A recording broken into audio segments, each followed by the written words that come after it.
અને પવિત્ર દાડાને રીત પ્રમાણે ભક્તિ ઘરમાં જો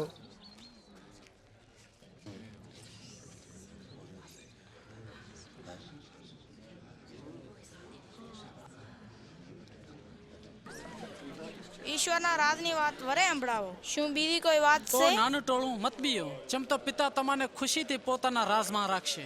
શીજું વેસીને પૈસા ઈશ્વરને નામે આલો. એમ કર્યાથી તમને આકાશમાં આકાશી મિલકત હાન હંમેશાનું જીવન તળશે. એવા બટું રાખો જે ના તૂટે હાન મિલકત સ્વર્ગમાં ભેળી કરો જાય કદી ને ખૂટે.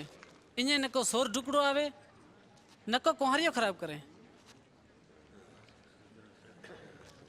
જેમ કે જાય તમારી મિલકત હશે, અહીંયા તમારો જીવ પણ હશે.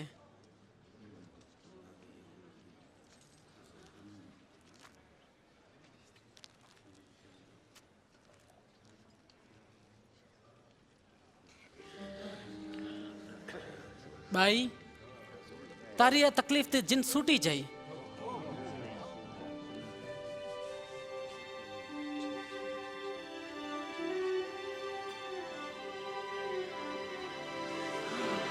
જો જો હું હાસી ઓર થઈ જી. આ તો ચમત્કાર છે. જો આ હાસી ઓર છે. આવીને જો.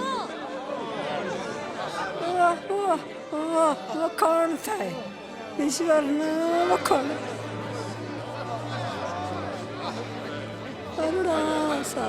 ઈશ્વર તમારી સંભાળ કરે. ધર્મ પ્રમાણે 100 દાડા કામ કરવું ઠીક છે. તું દાડામાં આવો અને હાથા નરવા થો, પણ પવિત્ર દાડે હાથા થવા મતાવો.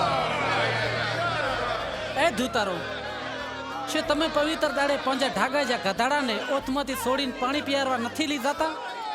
આ બાઈ ઇબ્રાહીમની નસલમાંથી છે, જેને શેતાને 18 સાલાથી કાબુ કરીને રાખી હતી. શું પવિત્ર દાડે એને તકલીફથી છોડાવી ઠીક નથી?